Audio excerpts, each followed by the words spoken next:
Hello, everyone, and welcome to this session on accessible learning materials. My name is Richard Orme, and I will introduce this session before introducing the panelists. So, more than 20 years ago, Kofi Annan underlined that accessibility in education was much more than the school buildings. Schools must be accessible and have qualified teachers and offer such amenities as textbooks. So how far have we come in the last 2 decades on the journey to ensure that textbooks are accessible to blind and partially sighted learners? We will learn in this session about the experiences from industrialized and less developed countries through the stories of Anna, an American student with low vision, and Dinesh, an Indian pupil who is blind. And we will present how WIPO's Accessible Book Consortium has established an international capacity building program together with the DAISY Consortium, thereby increasing the availability of locally relevant educational resources. And we'll outline how the model has adapted in response to the global pandemic. And we will learn how Benetech's Bookshare program has enabled access to nearly 1 million accessible books to nearly 500,000 people in over 90 countries, including making accessible books available to every eligible student in the United States. Well, welcome attendees in this session. You will discover practical resources to enable educators and other stakeholders to get more accessible books into the hands of learners with sight loss, and you can decide whether real progress has been made towards the goal of accessible learning. So, without further ado, I will ask our panelists to introduce themselves, and I will start with myself as the moderator. So, hello everyone, my name is Richard Orme.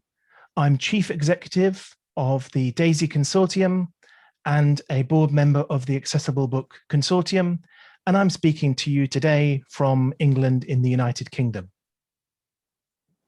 Hello, everyone. I'm Joseph Polizotto. I'm the Alternative Media Supervisor at UC Berkeley. I oversee the production of alternative formats for students with print disabilities in the Disabled Students Program at UC Berkeley.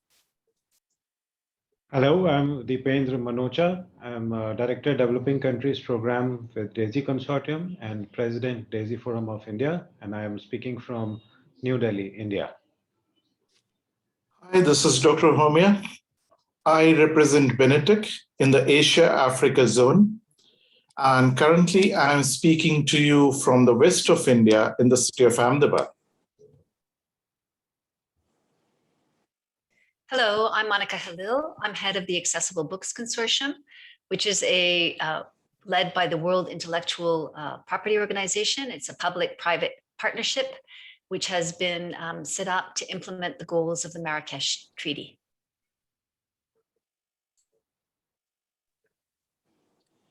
Hola, soy Mario Carrio, soy el coordinador del grupo Accedo de 11, que es el grupo de accesibilidad a contenidos educativos digitales, y trabajamos para conseguir la accesibilidad de todos los materiales didácticos en soporte digital.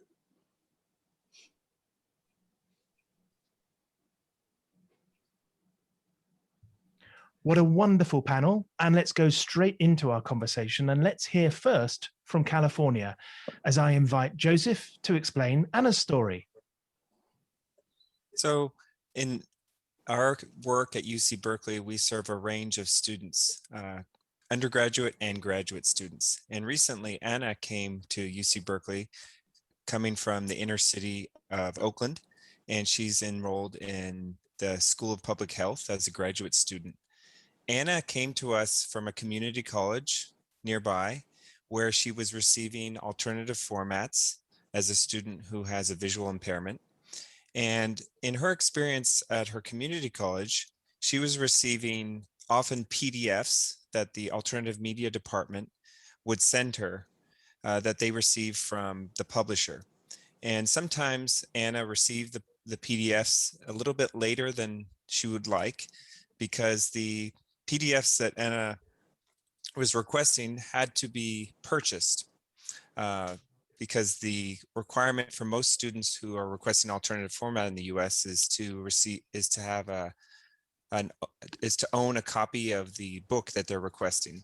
And Anna oftentimes would have to go through her agency, the Department of Rehabilitation, to make sure that her books were purchased before the semester began, and then she could request the books from her community college. So when Anna came to us, she was pleasantly surprised to find that we offer a range of formats that are not just PDF, but also in a format that could help her with her technology. Anna uses a Zoom magnifying program, a Zoom magnifier called Zoom Text. And one of the formats that we showed her was HTML version of the text, where the text can reflow. She can have the text read out loud using her magnifier. And we also have hyperlinks for the headings and the footnotes in the document. And as a result of our demonstration of this format to Anna, she found out that this would be a much better format for her to use with her screen magnifier than what she had previously received.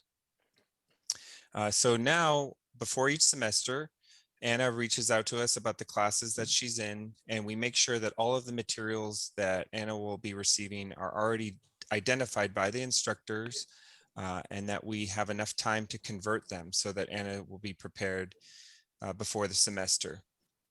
And sometimes Anna needs to have an extended description of the complex images that are in the classes that she's enrolled in the School of Public Health. So we have a team of specialists in our unit who are trained in how to create extended descriptions for complex images, and we include those in our HTML files.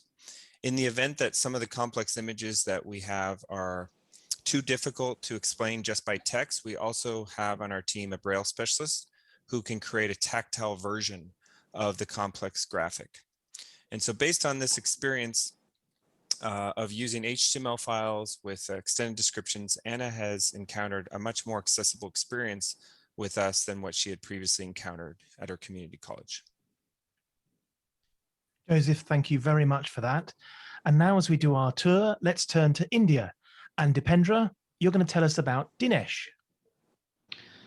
Yes, so in India, we are a developing economy, and we are going through a transition which is going to be highlighted through the story that I'm sharing with you of Dinesh, who's a totally blind student in class 11, grade 11, which means that he has only 2 years more remaining in his school, and then will move to his college.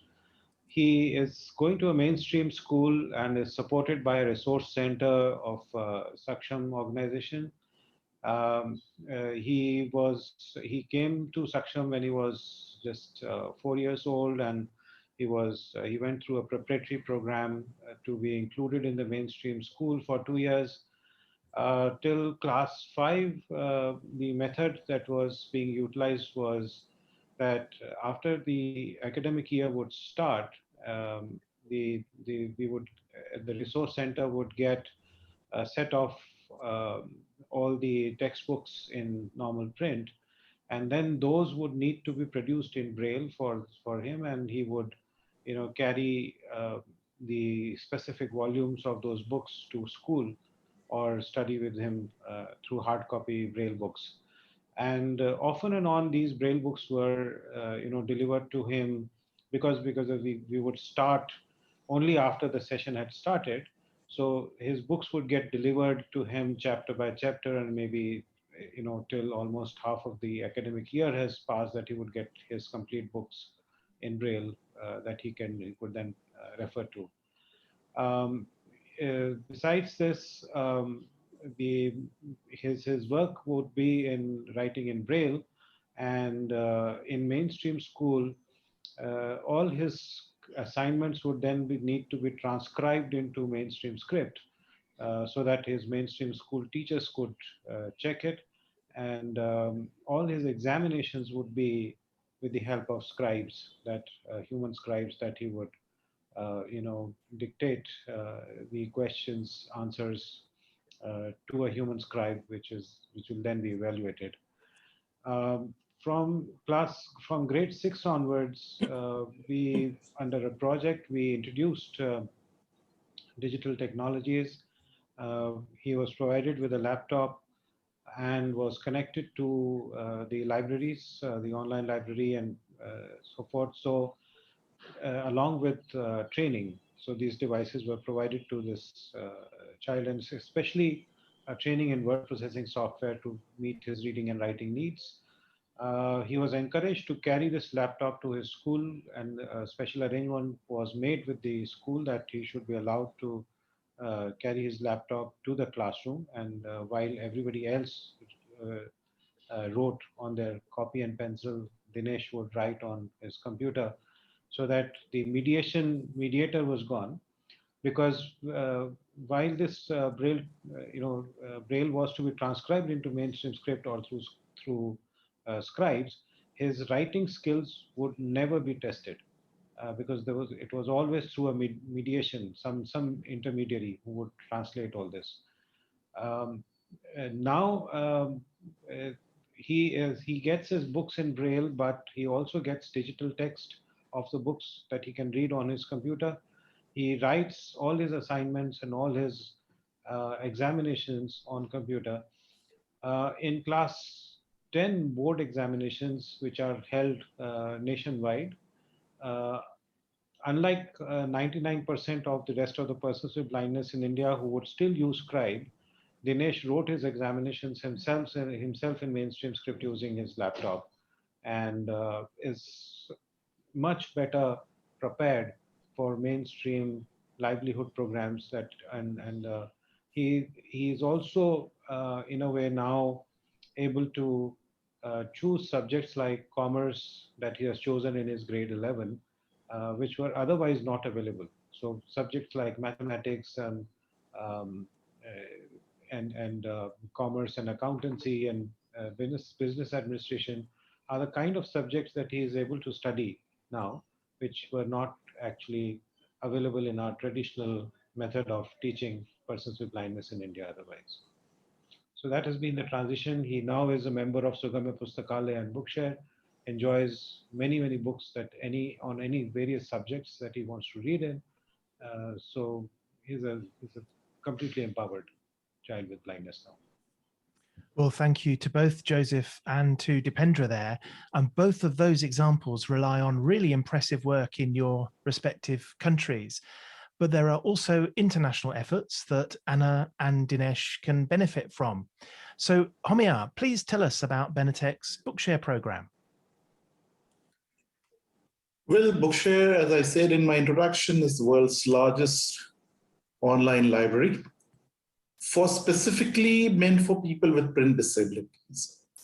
And print disability means any person who cannot handle standard printed text, who cannot read it, or who cannot make sense of it, or who cannot hold up or turn a page. All these individuals are termed as print disabled. So Bookshare serves more than 800,000 people across the globe, providing them access to 1 million books in 5 different formats of their choice.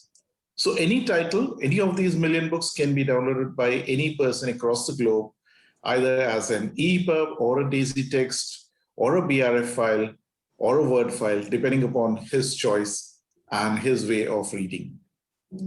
So in a nutshell, if I would like to say that Bookshare is the connect between Anna and Dinesh. Both Anna and Dinesh depend upon accessible content for their reading needs. Anna uses EPUBs or HTML. Dinesh migrated from Braille to eText. Both these individuals found it difficult to read initially because there was a scarcity of materials which were accessible to them. Now with Bookshare, providing them access to these content, they're able to read any title of their choice at any given time on their choice of their device.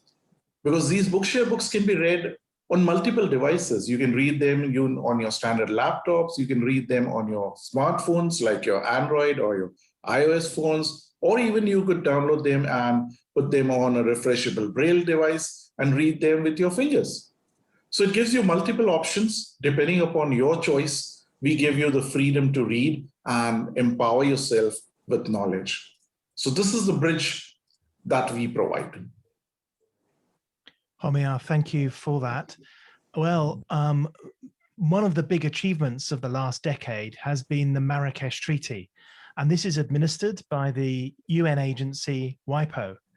Monica, I wonder if you could please tell us a little about how the Marrakesh Treaty can help blind and low vision learners. Yes, of course. Thanks, Richard. So the Marrakesh Treaty is a humanitarian treaty, which was adopted in Morocco in 2013. It came into force in September 2016 when 20 countries either ratified or acceded to the treaty. And we're now coming close to the 5th year anniversary in September of 2021 of the Marrakesh Treaty, and we have 105 countries that are covered by the treaty. This is a really critical and key treaty for the benefit of people who are blind, visually impaired, or otherwise print disabled. Now, why is that? What does the treaty give you if you are in a country that has ratified and implemented its provisions? Well, there are two main principles of the treaty.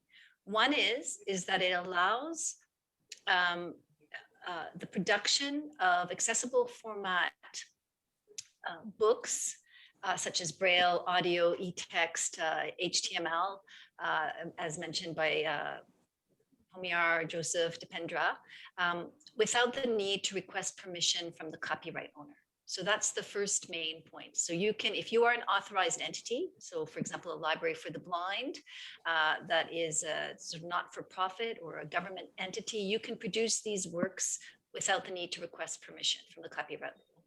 The second main principle of the treaty is that it allows you to conduct cross-border exchanges, also again without the need to request permission. So you can exchange works. Previously, prior to the Marrakesh Treaty, you could not conduct exchanges. So Homia was talking about Bookshare providing books in the US, providing books in India. Well, the reason for that is because the US and India have both ratified and implemented the treaty. So the organization Bookshare is able to do that. Now, another organization that's also able to do so is the ABC Global Book Service. So again, WIPO is administering the Marrakesh Treaty. It's WIPO member states that ratify the treaty. And then the Accessible Books Consortium, which is a public-private partnership, as I said earlier, also has what's known as the ABC Global Book Service, which is the second largest catalog of accessible titles in the world. Bookshare is the first. We're fast coming behind them with the second largest catalog. And this, we've got over 100 libraries from the blind from around the world that have joined. And we've got 630,000 titles in 80 languages, whereby the libraries for the blind can exchange these titles. And this is all due to the treaty. So this is really a very notable and critical treaty for the benefit of people who are print disabled. Monica, thank you.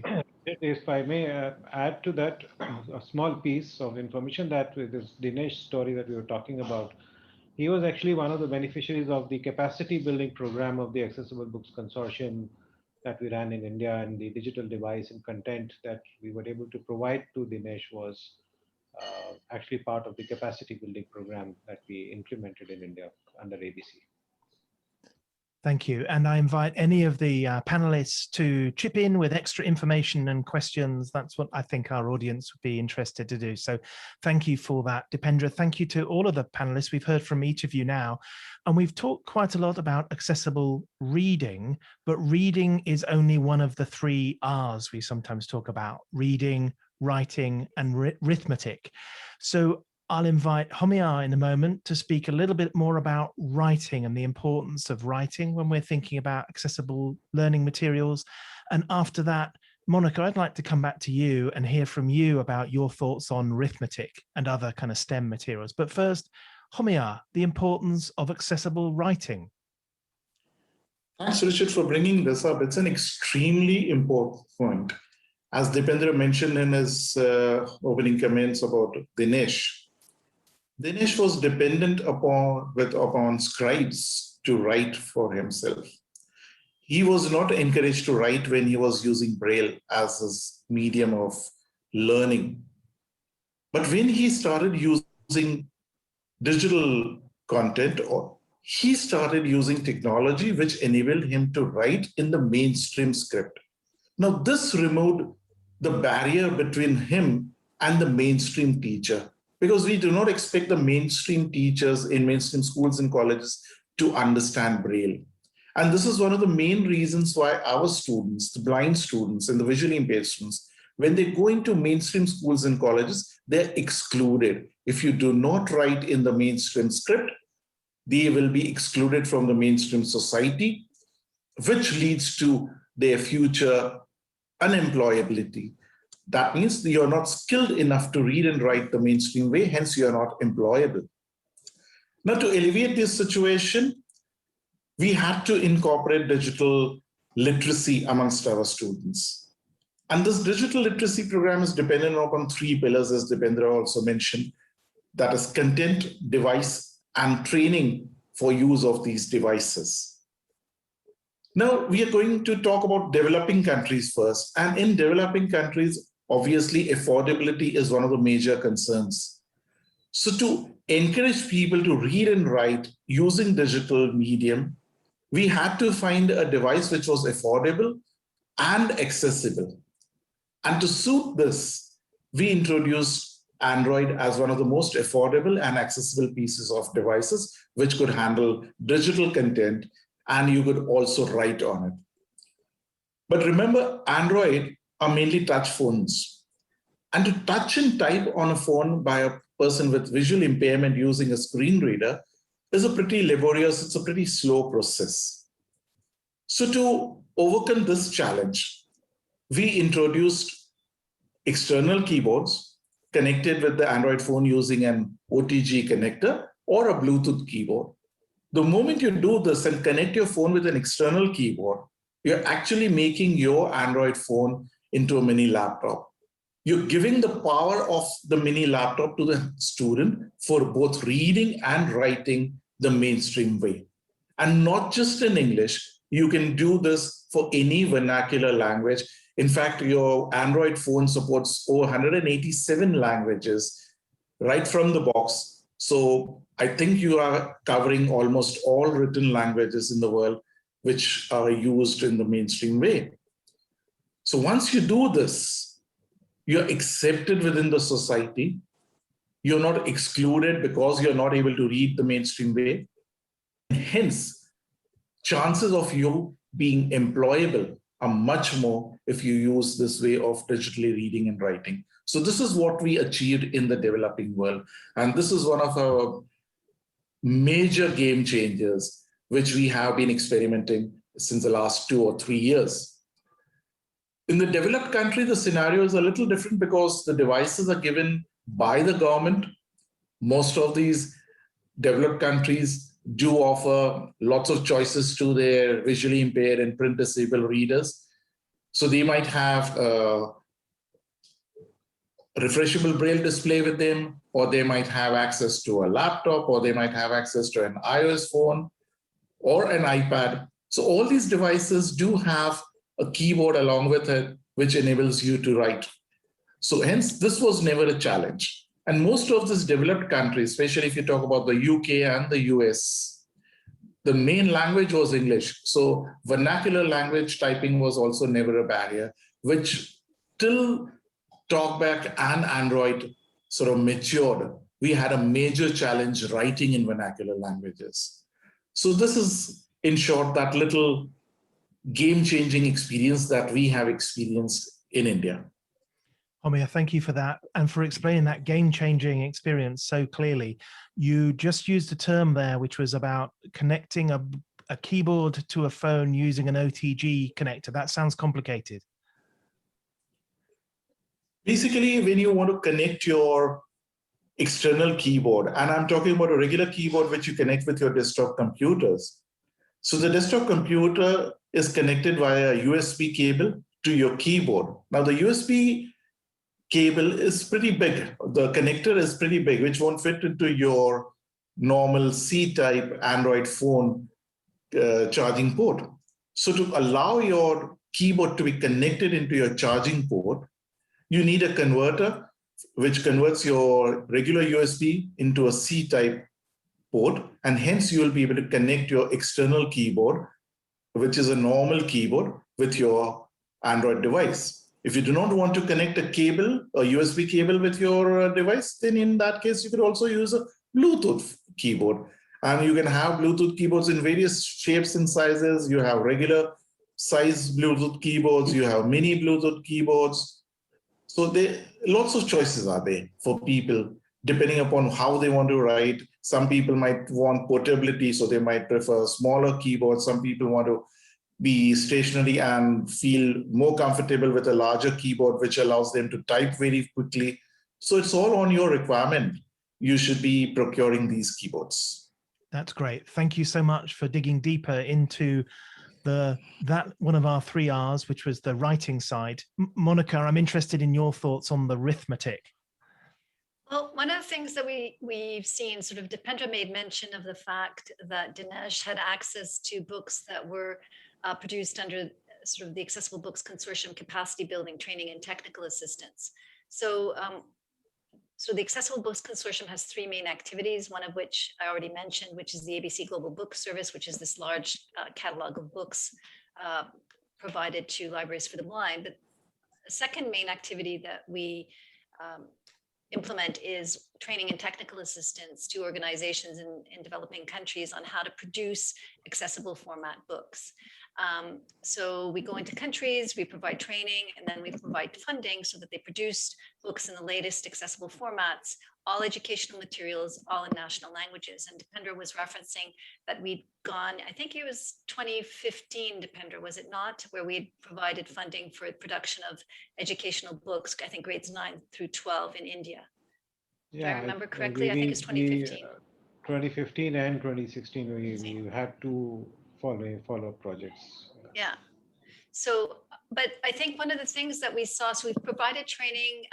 Usually we would send trainers in. With the pandemic, like many people, we saw that obviously people couldn't travel anymore. And so our trainers couldn't travel. So we developed an online course, which we launched together with the DAISY Consortium in January of this year.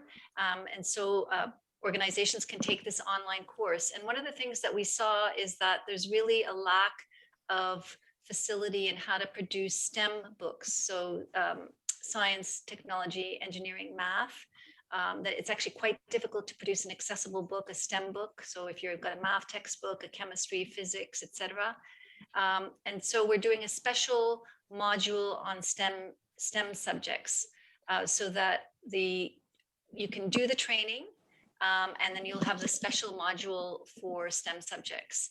And I know, for example, that probably Joseph has comments on that in Dipendra, but I think this is a really important area because there's a gap, I think, in that knowledge base. Great. Yes, I do want to just jump in and add a few comments about the importance of digital literacy.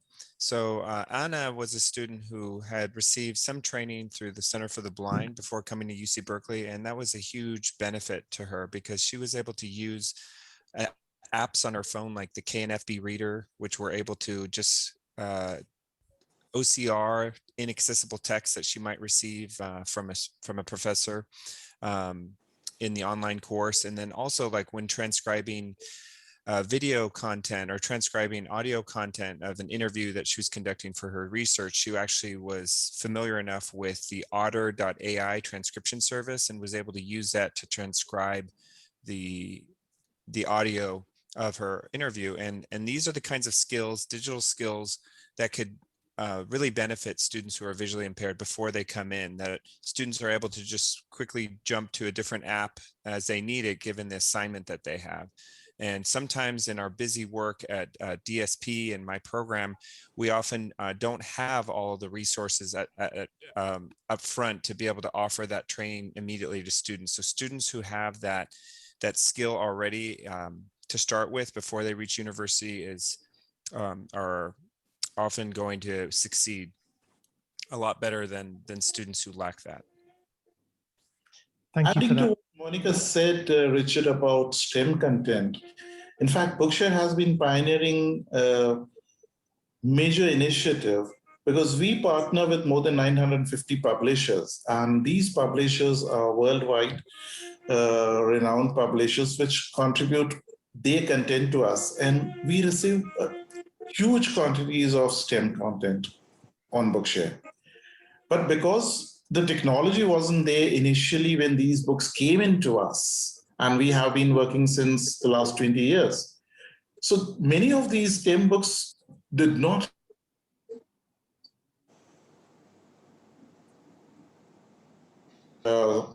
constant evolution. We have now made almost 14,000 titles with STEM completely accessible using machine learning. So we have added alt text to these images which were there. The books were there, but they had only images as equations. So we have added alt text to these images to more than 14,000 of these titles. And this process is now maturing, where we are going to convert this not just as alt text, but also as math ML content directly inserted back into the EPUBs for people to read equations and navigate within equations. So this is again a huge achievement on part of Bookshare in making STEM content accessible. Well, we're talking about artificial intelligence and machine learning, and on the panel already, we've talked a lot about how technology facilitates accessible learning materials. But I wonder about the role of professionals, of educators, of teachers and support staff. And maybe Dipendra, you could speak to this a little bit. Yeah, so I would refer to another project that we did on behalf of DAISY Consortium called Simply Reading Project in India. And this is again, helping transitioning to digital, and we were providing devices at subsidized cost, loaded with digital text that they would want to read, connecting them to Sagamya Pustakalaya, which is connected in a way to both ABC Global Book Service and Bookshare for content, along with all the local organizations' content coming on a single platform. When these things were being introduced, we also did an impact assessment study after 1 year. We actually realized one of our mistakes that I'm confessing to that mistake, that we actually identified students, we provided training to students, but what we realized was that these systems, these capabilities, the new acquired capabilities and changes were not becoming part of their regular education system. And one of the major reasons for that was that we actually had not conducted or interacted with their teachers. And when we started interacting with the teachers after that, we were able to make sure that this capacity to use this skill for doing assignments, or expecting them to start writing their own examinations and not continue with the traditional method of using scribes, etc. All those things started happening within the school system, which were completely missing otherwise, because teachers in the classroom were not sort of expecting any assignments. They were not acknowledging that now this actually student or a child has access to hundreds of thousands of books that he can refer to. That's a very big difference. Earlier, they were only expected to be able to read just their textbooks and nothing else. But with this kind of a connectivity, it's a big difference, and that had to be brought into the system, as so to say. And this is not because these programs, Simply Reading Project was not a one single institution project. It was a countrywide project, and we were dealing with several organizations, and therefore this connectivity with parents and teachers became so much important in and that is what the impact assessment study brought out very, very clearly. And we have taken a course correction from then on. Thank you for telling us about that experience in India, Dipendra. Joseph, I wonder if you would reflect then on the role of educators as part of a successful model in California, say. Sure. At the University of California, Berkeley, we have a team of instructional designers who train faculty about how to create accessible course content.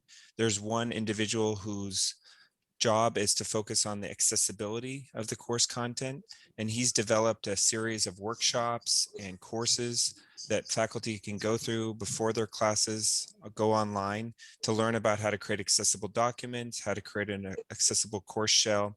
And so by going through those programs, faculty learn more about the psychology and the perspective of students using assistive technologies, and they can ensure that when students come to their classes, they're going to experience a more accessible class. One of the initiatives that the accessibility instructional designer at Cal just recently did was that we had a pilot a couple years ago of a tool within our online learning management system where all the online courses are delivered, where there's a way for faculty to assess the accessibility of their course. It's called Ally, Blackboard Ally. And so when faculty upload documents to their online course, they can see a score of the accessibility of those documents, and they can find out which areas they need to improve about the document, and then they can upload a new document and hopefully get a 100% accessibility score. So that has brought a lot of awareness at Cal to the faculty's responsibility in creating accessible content. In addition to that kind of learning that goes on through the instructional design team at Cal, the departments across UC Berkeley also have sometimes graduate student assistants who are helping the professor with designing the course and preparing the materials for the course. And we've seen when we reach out to professors before the semester that some departments, like in Anna's case, the School of Public Health, has taken a huge enthusiastic response to the presence of a student with a disability in their program, because it might have been the first time that they've had a blind student in their classes. And they have worked with us closely at identifying which materials are going to be assigned in the course. In one case, we had Anna was in a class where she was studying statistics, and they were using a complex program for developing the visual models of the statistics called RStudio, and there were portions of the program that were inaccessible to her with her screen reader. So I met with the professor before the semester and identified which areas those were so that we could get the content from those courses and then be able to develop a more accessible format. But it was that interactive process with the professor before the semester that really helped us to identify what the barriers were going to be for Anna, so that she didn't have to face any setbacks during the semester.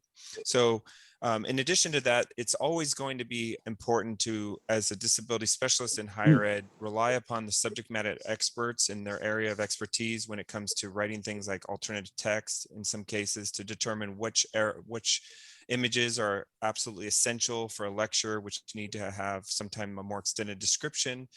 So there always needs to be a relationship between the subject matter expert to determine sometimes what are the most important parts of the course that need to be emphasized, and when remediation needs to be done, which area has priority. Thank you, Joseph. Well, look, of course, many teachers and professors have had to adapt a lot in times of global pandemic. How have the events, do we think, of the last year or 18 months impacted on accessible learning materials? Dipendra, what are your thoughts on this? So coming back to Dinesh's story, Dinesh was able to transition to the online learning during pandemic completely seamlessly. And this is because he has had this privilege of being a digitally literate student with blindness in India, which is still a privilege in India. It's not a common thing to happen. Unfortunately, very large number of students have completely fallen out of education system. or they have taken a bad hit in the quality of education that they are receiving during this online learning shift, because all that they are receiving are just receiving their lessons over WhatsApp, but the whole education system is not happening. Whereas in case of Dinesh, he is attending all his mainstream school classes using his laptop, and he's also getting support from the resource teachers, the special educators from Saksham online, and the teacher interaction with special educators also continuing. So um, besides the obvious drawbacks of uh, you know mainstream classroom face-to-face teaching versus online, these actually persons with blindness are in a bit of an advantage, because the barriers of physical spaces are no longer there, and they are completely at par on the digital world with the rest of more with the rest of the students.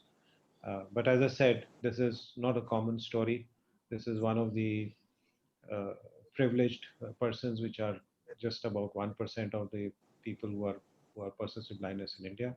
There's a large number of persons who still need to transition to this. We have been able to create successful model here, but unfortunately, it currently just remains as a model. If I may add to Dipendra's story, I would say COVID was a disguise and blessing for people with blindness. Because pre-COVID, there was a lot of resistance in many schools, special schools for the blind, in accepting digital literacy, as Dipendra is saying. It was only for those few privileged Dineshas where they were moving towards digital literacy. But come COVID, people had to accept digital transformation. They had to move towards at least some way be connected with digital learnings. Many of our users, both through Sugamya, Bookshare, or many of our schools who are serving the blind exclusively, started using digital tools during this COVID period. And we had the privilege of helping many people during this COVID period. We launched a series of online workshops and covered many topics in depth, where we connected people, introduced them to different tools and applications, how to use it and what are the advantages of it. And we have seen general movement towards digital literacy during this last 1.5 years. I know India is a large country with the largest population of the blind in the world. It's going to take time. But at least there is this mindset which has started changing from traditional means of learning or traditional means of education towards digital education. And this is the result where Bookshare itself has launched this digital literacy campaign with 12 special schools for the blind in India. We are supporting them through their transformation. And this is a 3-year project where we are hand-holding them, starting with the training of the teachers. We're training them in the use of these digital tools, especially the Android phones with screen readers, teaching them how to read, write, download resources from various libraries, and then take their learning into a classroom and help the students to also read and write digitally. So I feel that we are on the right path. Thanks to COVID, at least we are moving forward in the right direction. Right. So some big changes there for educators and for students as well. When Kofi Annan talked about accessibility in education, and we quoted him in the description of this session, he probably wasn't thinking specifically of education of people with visual impairment, but there are some real success stories here. So turning to Joseph and Dipendra, who told us the stories of Anna and Dinesh, let's finish with the question about what do you think are the most important ingredients of the successes for them? So Joseph, you first.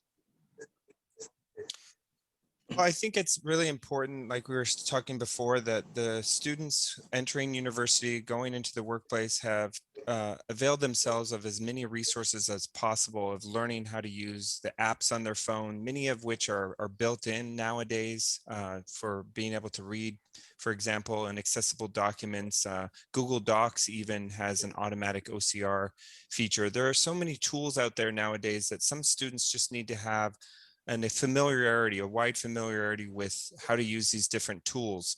And when they come in, there needs to be some support staff who are able to ask the right questions to be able to direct the students to additional training if necessary. If in fact the student doesn't have all that training before they come in, or like Homiar was saying, maybe doesn't have the kind of tactile graphic, or Dipender was saying, the tactile graphic experience. These are the kinds of things that are best to be recognized first and identified first, because there's going to be a lot of extra work that could be done on behalf of the student, perhaps, that could maybe be channeled elsewhere. So I think it's really important for disability support staff working with students who are blind or visually impaired to really hone in and ask the right questions. So those are the types of things that I would recommend. Joseph, thank you for those ingredients. So Dipendra, what are the ingredients for Dinesh's successful experience? And Dipendra, your microphone is muted.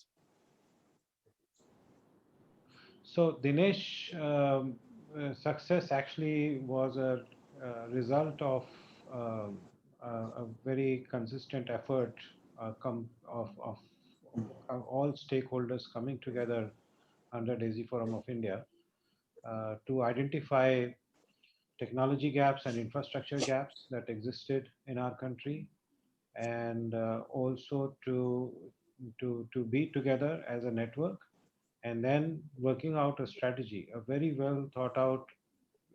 All stakeholders came together and came up with a 3 to 5 year strategy. Obviously, after 3 years, we created a strategy for next 3 years, and so on and so forth, because there's still miles to go.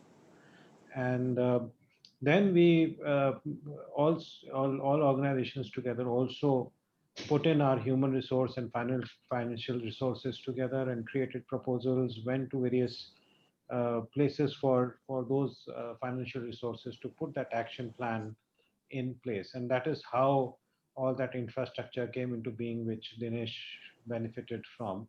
And we have actually, this story of strategy we recently replicated and started moving wheels in Kenya, and created a strategy, 3-year strategy. It's just a beginning, and the whole of this strategy actually was to be developed when COVID started in March 2020. We were supposed to be doing a face-to-face whole stakeholders group meeting, which got cancelled because of travel restrictions. But that is another story of shifting online, that in spite of restriction in travels, we were able to do online workshops and meetings, and were able to develop things. And we actually are keen to replicate this whole effort of coming together of stakeholders, identifying gaps, creating a strategy, coming to an action plan, and allocating resources and facilitating to gathering resources.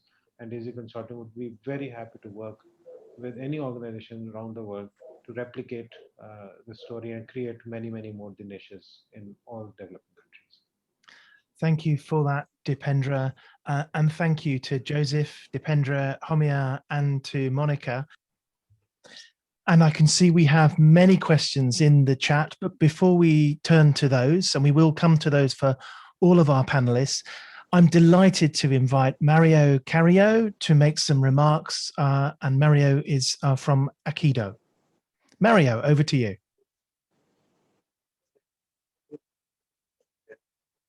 Gracias, Richard. Después de estas ideas tan interesantes que han aparecido durante esta charla, bueno, simplemente yo quería ser breve y bueno, explicar muy por encima a lo que nos dedicamos y qué estamos haciendo aquí en España desde la ONCE en relación a todo el tema de la accesibilidad de materiales educativos digitales. Aquí en la ONCE el grupo Accedo se formó allá por el año 2004, cuando hubo una fuerte apuesta por la introducción de lo que en aquel momento se llamaban nuevas tecnologías en los colegios. Entonces, en la 11, ya desde hacía muchos años, adaptábamos o transcribíamos los libros de texto en papel, pues los transcribíamos a braille o a sonoro, hacíamos adaptaciones de gráficos en relieve. Y claro, al cambiar el nuevo escenario en el que iban a introducirse las tecnologías en las aulas, se pretendía que cada alumno tuviese un ordenador en clase y todos los contenidos o la mayoría de ellos fuesen digitales. Para nosotros suponía un problema porque era un mundo nuevo que no conocíamos. Entonces, bueno, poquito a poquito fuimos investigando, metiéndonos en todos estos temas y lo que después de poquito tiempo nos dimos cuenta el problema no era la tecnología en sí, sino la accesibilidad de los contenidos, sobre todo de las actividades interactivas. Es decir, nos dimos cuenta de que, bien, los antiguos libros de texto en papel habían pasado a una plataforma digital más o menos accesible, pero el problema era las actividades, los ejercicios que antes se hacían en papel, con lápiz y papel, ahora se hacían en el ordenador. Y la mayoría de ellos pues no eran accesibles. Entonces, anduvimos buscando soluciones, investigando sobre el tema, formándonos nosotros también. Y bueno, a raíz de esas investigaciones, pues nos dimos cuenta de que podría haber ciertas herramientas que podrían ser útiles para el alumnado con discapacidad visual. Empezamos a trabajar, por ejemplo, con una tableta digitalizadora, la herramienta que utilizan pues, los diseñadores gráficos. Lo que pasa es que nosotros, bueno, lo que adaptamos fue hacer una adaptación en relieve, una lámina de lo que aparecía en pantalla. Esa lámina se coloca sobre la tableta, el alumno puede explorar con los dedos tranquilamente la lámina, con lo cual identificar táctilmente lo que aparece en la pantalla e interactuar con ella con el lápiz magnético de la tableta digital, como si emulando el ratón del ordenador, que obviamente el ratón una persona ciega no lo puede manejar. También descubrimos la utilidad educativa de la línea Braille y bueno, seguimos investigando y nos dimos cuenta, con el tiempo pues esto de la tecnología va cambiando cada vez más rápido y bueno, cuando más o menos ya teníamos solucionada la problemática, entre comillas, a nivel de herramientas de apoyo y todo esto, pues fueron apareciendo nuevos dispositivos. Pues ya no era el ordenador portátil, sino las tablets o incluso los smartphones. Con lo cual, eso supone otra estrategia de solucionar los problemas que hay, ¿no? Porque ahí, por ejemplo, ya no podemos utilizar una lámina en relieve e interactuar sobre ella, porque al tocar la pantalla de un smartphone o de una tablet, vamos a interactuar sobre lo que hay en la pantalla, con lo cual eso ya no nos sirve. Tendremos que irnos a otras soluciones. Entonces, bueno, poquito a poquito, pues bueno, vamos buscando soluciones. De paso, también otra labor que hacemos aquí, teniendo en cuenta que claro, en nuestro país el 99% del alumnado con discapacidad visual estudia o cursa sus estudios en centros ordinarios, junto con alumnos que no tienen ningún problema de visión y obviamente los maestros de aula pues no, la mayoría no conocen braille, ni saben pues cómo es la realidad de un ciego ni cosas de estas, ¿no? Entonces sí que damos formación tanto a los maestros de aula como a los profesores de apoyo que tiene la ONCE para el alumnado con discapacidad visual. También asesoramos en cuanto a accesibilidad pues a todas las editoriales, empresas o instituciones que se dedican a crear material educativo digital con el fin de que lo que crean sea accesible. Y también pues en actos como el de hoy o diferentes congresos, pues bueno, vamos pues eso, intentando convencer a todo el mundo implicado en todos estos asuntos de que podemos tener herramientas. Sí que los formatos digitales ayudan. Con todos estos años de experiencia nos hemos convencido de que la tecnología no es una traba para el alumnado con discapacidad visual. Al contrario, es una ayuda. Es una ayuda, pero bueno, siempre que todos los desarrollos que se hacen y que hay muchos por ahí, por lo menos aquí en España, que se tenga en cuenta de que va a utilizarlos gente que no tiene problemas de visión o gente que tiene dificultades para ver o gente que no tiene ni visión, ¿no?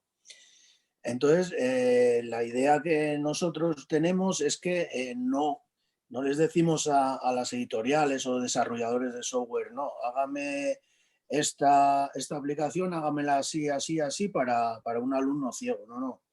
Yo quiero que el alumno ciego y su compañero de pupitre de al lado de la clase, que no tiene ningún problema de visión, los dos que hagan la misma actividad, la misma. Que probablemente el alumno ciego tenga que utilizar para hacerla una línea braille, un revisor de pantalla, una tableta digitalizadora, muy bien, pero que sea la misma, ¿no? Porque al final lo que perseguimos es la inclusión. Entonces, si hacemos actividades distintas para unos niños o para otros, no estamos consiguiendo la inclusión, que es nuestro objetivo final. ¿La tecnología puede ayudar a la inclusión? Sí. Desde mi punto de vista, sí, porque simplemente pues lo que se hablaba anteriormente, ¿no? Que trabajando con ordenadores, el alumno puede escribir con un teclado braille, con lo cual él está utilizando el braille, pero su profesor de aula, que no tiene por qué conocer el braille, lo está viendo en tinta en la pantalla lo que el niño está escribiendo. Con lo cual, y sus compañeros también pueden compartir trabajos, hacer trabajos en equipo. La tecnología está claro que para nosotros fomenta la inclusión. Lo que pasa que, como digo, hay que tener en cuenta que hay que cumplir una serie de requisitos a la hora de desarrollar el software, sobre todo las actividades interactivas.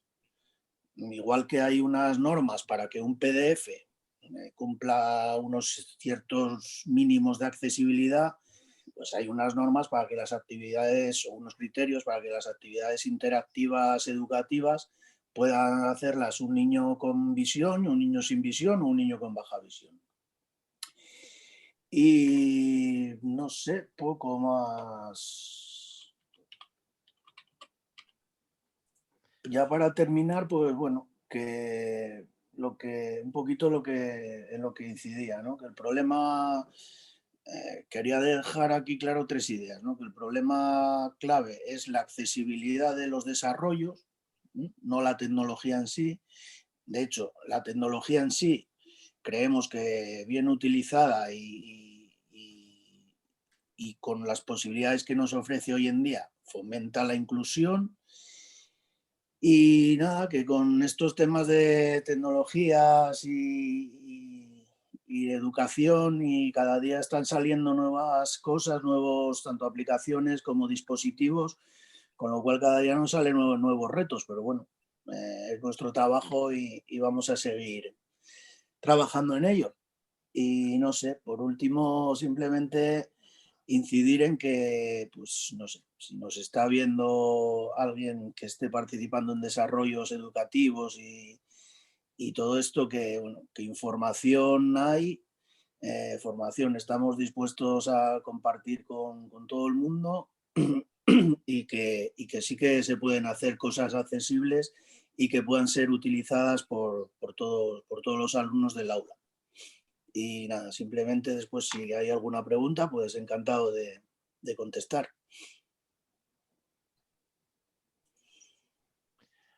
Mario, thank you for that. Some important messages there around enabling inclusion through universal design. And Mario, you talked about the graphical tablet with the pen, and Homia, you talked about artificial intelligence and machine learning. This is very fancy stuff. But Esther asks a very basic question, which is, what about people perhaps from African countries where internet access is so poor? How can they get the benefit of these accessible learning materials? And in particular, if someone maybe could be making use of a service like Bookshare, Homia, does someone need an internet connection to be able to get at those accessible books? How would that work? It's a great question, Richard. And I'm so happy to say that Bookshare offers virtually everybody a chance to read its content, even if you have very poor connectivity. The reason is that the digital content that Bookshare has, the million books that we talked about, all of these books are in EPUB format. That means the size of the book is extremely small compared to an audiobook. Barely the size of the book would go beyond a couple of MBs. Hence, even if you have a very poor connection, even if you have a 2G connection, you should be able to download this content. And once you have downloaded this content on your Android phone or your laptop or your refreshable Braille device, you can read it anytime, because then it's up to you, it's offline. So there's no internet connectivity required once you have the content on your device. So Bookshare offers people to read any content at any time on any given device of their choice. And Dipendra, for you, this issue of internet connection and access to technology, many students don't have access to the more modern devices. In your experience in maybe other countries, how is this question addressed? So here comes the role of intermediaries also, and the last mile connectivity. So most of these online resources that we are talking about are also reaching out to people in multiple ways. So, they are empowering local organizations to be able to provide content for the last mile delivery. And since these, we have this choice that these digital books can be read with eyes, ears, or fingers, which means that it can be given as Braille or large print or in audio, really empowers the special educators to cater to the needs of the people and their various variety of needs there. So yeah, I mean, it's actually, we call it a multi-mode delivery system. It's not just the multiple formats, but we know that we are not living in a society where everybody has access to all kinds of devices or broadband connectivity. So we take care of in our systems to deal with this diversity of users. Thank you, Dipendra, and thank you for being brief. We have lots of questions in the chat. The next question is coming to you, Monica. It relates to the Marrakesh Treaty. Matthias asks, you mentioned authorized entities as you were explaining the way the Marrakesh Treaty works. Matthias's question is that they're in a country where there is an organization maybe serving blind people, but what about people from other disability groups, maybe low vision or dyslexia? How can individuals make use of the Marrakesh Treaty and get the benefit of all of these accessible books that we've been talking about in today's session? Well, the Marrakesh Treaty, thanks, Richard, first of all. So the Marrakesh Treaty is actually called Access to Published Works for people who are blind, visually impaired, or otherwise print disabled. And normally would cover people who have low vision or are dyslexic, for example. I would suggest, but normally it's each author. So in accordance with the Marrakesh Treaty, each authorized entity, so that's the organization, in the country that deals with people who, the beneficiaries, would have to certify the person as a beneficiary. So I would suggest that the person then approaches their authorized entity to get certification in accordance with sort of local practice and custom as a person who is a beneficiary. And that would include normally people who are blind, have low vision, or are otherwise print disabled, which could include also dyslexia.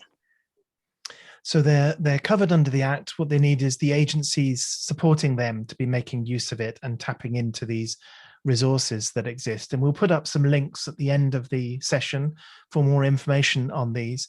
Joseph, I have a question coming to you, and this is from Rossell, and I apologize that I make a mess of everyone's name that I read out. This question was about the support for teachers. How in your country, for example, do you support teachers in understanding how technology can support visually impaired learners and the use of technology for them? You talked about the importance of the role of educators. Could you shine a light on this for us, please? Sure. So I think when working with educators, it's really important to share with them how images, for instance, that aren't described would be read out loud by a screen reader. For instance, just say image, image, image. This is something that is so basic in our work that we do as educators. We don't even think about how that alone can make a huge impact on students, not knowing what an image is. I think another important aspect of helping educators understand is the use of heading structure. So headings are the type of aspect of a document that allows students to navigate up and down through a file. And if it's a really long document that doesn't have any heading styles, faculty often don't understand that document will then be very difficult for students to navigate. So educating faculty about how navigation works with a screen reader program is really important.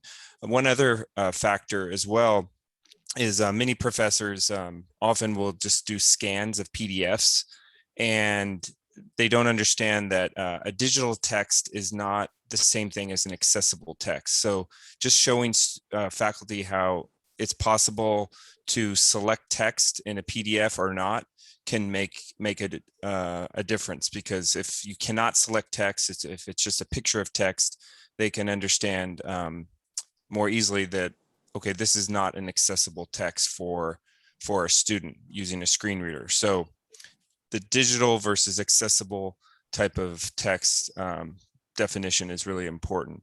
And then finally, I would just say reflow is really important. So when faculty are creating their documents, you can show them that there are a lot of tools that will allow you to change the font type, change the font size, and with some types of formats, sometimes more the image formats like PDF or other, these kinds of formats are less amenable for that text adaptability or reflow. And you can emphasize how many students nowadays are reading their text on their phones or their iPads or tablet devices. And if the text cannot reflow, or if it goes off the size of the screen, it can be very difficult for students to be able to keep up with what they're reading. So just some of those technology types of tips and tricks, just one of them at a time, can help open faculty's minds to the reality of inaccessible text and the impact they may have on their students. Joseph, thank you for that. Now, this is a global event, and the questions are reflecting this. And we've had some questions in the chat about languages such as Arabic, and to what extent are accessible learning resources available in languages such as this. Homia, you talked about typing in vernacular languages. I wonder if you could build a little bit on the range of languages that are supported within the Bookshare collection, and then I'll come to you, Monica, after that. So Bookshare supports more than 69 languages as we speak today, including Arabic. And we are adding more and more content in different languages. So for our Arabic users, there is a lot of content, and we are also partnering with libraries within the Middle East. We'll be picking up materials from them and adding it to Bookshare. Thank you. And Monica, you mentioned the ABC Global Book Service. Does this have Arabic content in there? And please talk about other languages too. Yes, so the ABC Global Book Service has over 630,000 titles available in 80 languages. Unfortunately, I have to say Arabic is there's not a lot of accessible content in Arabic around the world. We're not able to find a large collection of Arabic language titles. We do have a lot of other languages, most notably sort of English, French, Spanish. We have more than 80 languages, but Arabic is we've not been able to find a large collection of Arabic language titles. That's one thing. But if I may also, Richard, there was other questions from someone from Malawi and someone for the Philippines who were asking about, how can they find out more about how to produce educational materials in accessible formats.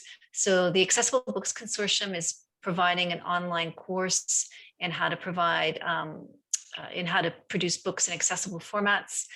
We have a project currently running in Malawi with the Malawi Union for the Blind. So I think it was William who in the audience who asked about that. So I would redirect you to the Malawi Union for the Blind.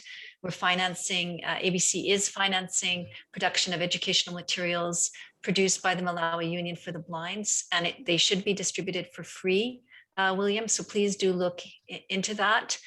And then I think Rosel from the Philippines was also asking about training, and we're hoping to set up a training project in the Philippines shortly with some of the key organizations in the Philippines. So I would ask Rosel to, and I hope I'm pronouncing your name correctly, I would ask you to sort of take contact with some of the organizations, including the organization called Resources for the Blind in the Philippines.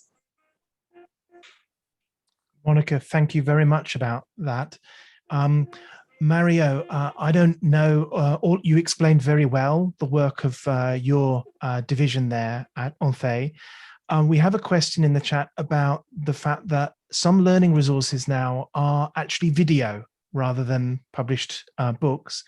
And I wonder whether making video materials is something that your division has worked on at all at Hace. No, nosotros para los vídeos hay otro departamento dentro de la ONCE que lo que se dedica es, tanto sea el vídeo del tipo que sea, pues o bien desde una película de cine, una serie de televisión o un vídeo educativo, lo que se hace es lo que se llama audiodescripción, que es introducir una serie de comentarios sonoros en otra pista de audio dentro del propio vídeo, pues en los momentos en que es necesario hacer una descripción sonora de alguna información que es meramente visual que aparece en el vídeo. Pero eso nosotros, hombre, sí que hay una serie de pautas, de hecho hay una normativa, UNE, sobre criterios de audiodescripción, pero no es nuestro departamento, sino que es otro que se dedica a todo eso, pero bueno, dentro de la ONCE también.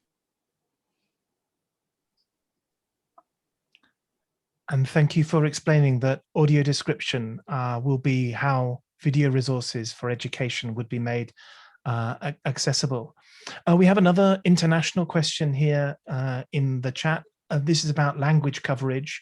The question is about the Burmese language. I wonder whether Dipendra, Homia, or Monica have an answer on the language used, the Burmese language.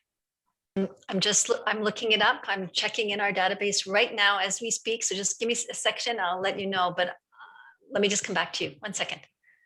And Homia or Dipendra? So Burmese is currently not a part of Bookshare. but we can definitely partner with any organization, train them into content creation along with Daisy, as Monica mentioned previously. We have a couple of partners who are currently subscribing to Bookshare resources, but they haven't added any content in Burmese till now. So I may add that incidentally, we have very recently, on behalf of ABC Daisy Consortium, has just completed a capacity building training for Myanmar, and we are in the process of creating a lot of materials under this project in Burmese language, which will be part of the ABC book catalog. So this will be uploaded, and these are all educational titles that are getting produced under this project. Before that, I had a privilege to go to Myanmar, and we had worked on the text-to-speech engine, and then, of course, the Vietnamese contribution came, but we had established contacts to fill a lot of these gaps, especially related to Burmese language when it came to TTS or support in Braille translation software, etc. But yes, I mean, it was very interesting. This project, of course, due to some political developments that have happened in Myanmar, in spite of that, this project is actually progressing. So hats off to the group in Myanmar who are so resilient to continue with this project and contribute the content in Burmese language. Sorry, Richard, I'll just interject. So thanks, Dipendra, for that. In fact, as Dipendra said, we are working with a group in Myanmar, but currently the ABC Global Book Service does not have titles in Burmese. Thank you, Monica. Now, as I reflect on the discussion that we had, and we talked about the stories of Anna, and Joseph, you talked about how the Braille department produces tactile resources for Anna, and for Dinesh, I think, Dipendra, you referred to how Dinesh is now making use of both Braille and digital resources. Sometimes, I hear that somehow it's almost an argument between Braille and digital resources, as if they're somehow in conflict. I wonder if you could just spend a couple of moments, Homia and Dipendra, just talking a little bit around that, as being both persons who have gone through education as blind individuals. What are your comments on this matter of Braille and technology? So Homia, your thoughts on this first, please.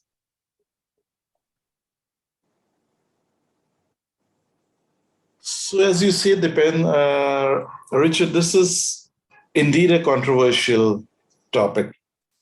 And pardon me if I offend someone, but my view of looking at education, I'm not looking at Braille, I'm not looking at technology, I'm looking at education, which is going to make me employable in the long run, which is going to make me stand at par with my sighted or non-disabled counterparts, and which is going to allow me to earn a living for my own self and my family. So when you look at it from this angle, when you look at it from the employee angle, it is paramount that we learn to read and write in a way that is acceptable to the mainstream society. Secondly, in a country like India and most developing countries, whatever technology that I learn should be affordable.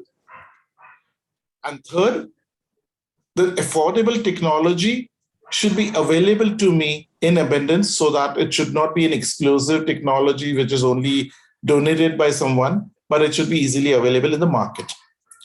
When we talk about all these combinations, Braille becomes a little limited in its effect for making me employable, making me work in a mainstream environment.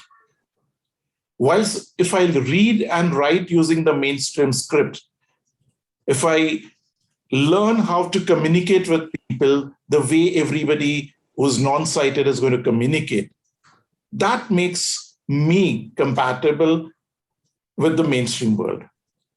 That's my view about Braille and technology. I'm not for or against Braille. I'm not for or against technology. I'm for being employable, for being a part of the society at par with any other person. Dipendra, your thoughts? No, so I think I would go this step one this direction, that I'm quite a person who's in complete favor of Braille, where we say that the Braille is the first script. It brings us in connection with the written word that introduces us to the written word, and it creates that base on which we create this building. We touch the sky, and the beauty of this is that technology development, especially the refreshable Braille displays, the Braille translation softwares, and the convergence between the mainstream script and Braille, which is now happening, is actually creating that base for taking Braille to the new century.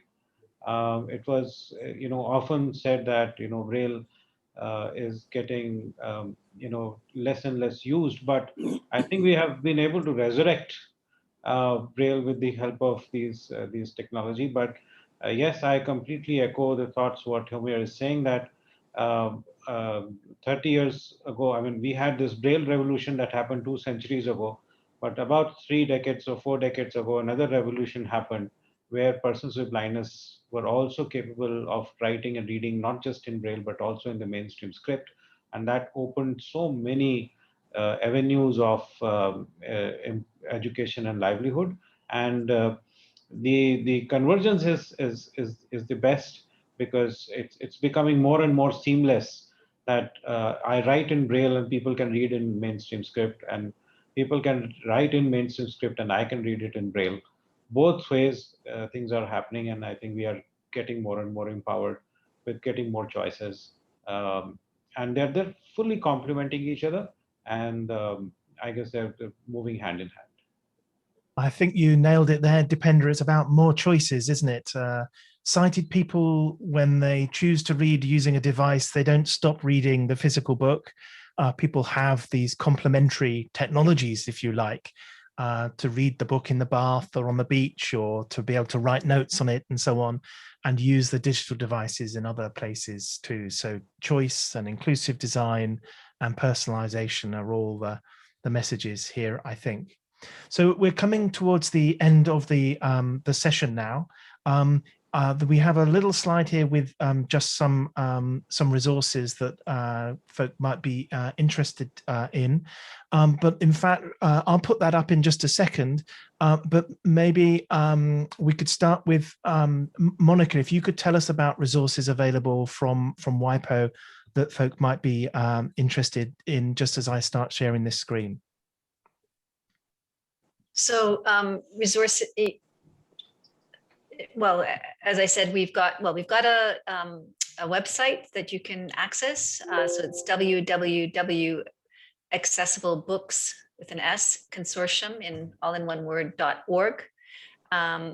We have, and on that website, we have a lot of information about the 3 main activities that are provided by the ABC. So the ABC Global Book Service, which I referenced, where we have over 630,000 titles in over 80 languages in a catalog that is available. We have our capacity building, as I mentioned, whereby we provide training through an online course to NGOs in developing countries. And thirdly, our third main activity is what we call inclusive publishing, whereby we promote accessibility with commercial publishers. Maybe I'll stop there. Thank you, Monica. So on the screen, we have the address for accessiblebooksconsortium.org. The next website address we have up there is bookshare.org. And Homer, could you tell us a little bit about the resources and information that people would find there? So Bookshare, as Richard mentioned, we do have a lot of resources, right from how to use Bookshare for users, what formats are there. There are a lot of help videos out there on the Bookshare website. There's also material for publishers as to how publishers can make their content born accessible. And born accessible means have as Mario explained in the early stages, how content can be made in such a way that you do not need retrofitting. It should be accessible. The third major resource that you could find there is the Global Certified Accessible. That's a program by Benedict. It's a Benedict program for publishers where we help publishers do exactly what I said earlier, create content which is born accessible, and we certify them for their accessibility. So these sort of resources would be found on our website. Homiya, thank you for that. And then the third website we have listed is the DAISY website, which is daisy.org. And Dipendra, could you tell us what people will find if they visit that website? So DAISY Consortium, of course, has a lot of resources about various tools which are available to the open source or even the tools by various companies which have created tools for creating content, for authoring content, or for reading content, for checkers, how to validate your content for accessibility. We have training resources. We have these softwares that you can actually download. There are standards that are being created, and so we find a lot of materials on the standards, the EPUB standard itself, or the accessibility guidelines for EPUB, etc. So all those resources are available. Plus, of course, we have connectivity to various related sites there, which is for epubtest.org, where we are testing the mainstream reading tools on their accessibility scores. We have resources for publishers also on our partner website maintained by DAISY Consortium. Thank you, Dipendra. And on each of these websites, there's a contact us link. So if you have questions for the Accessible Book Consortium or Bookshare, or you have questions for DAISY or would like to maybe participate in the development of a strategy, as Dipendra referred to, you can reach out through them. I also have a link on this slide here to Enve's web pages in the international section, all about the Marrakesh Treaty. So we're coming to the end of the session now. So I'd like to thank our panelists, Joseph, Dipendra, Homiya, Monica, and to Mario. Thank you for very interesting presentations, for helping us with your wisdom and expertise in answering the very many questions we have. And thank you too to people who joined us for the session today on this topic of accessible learning resources. And we'll see you, I'm sure, in another session. Thank you very much. Thank you. Bye, everyone. Thank you, everyone. Bye-bye. Yeah.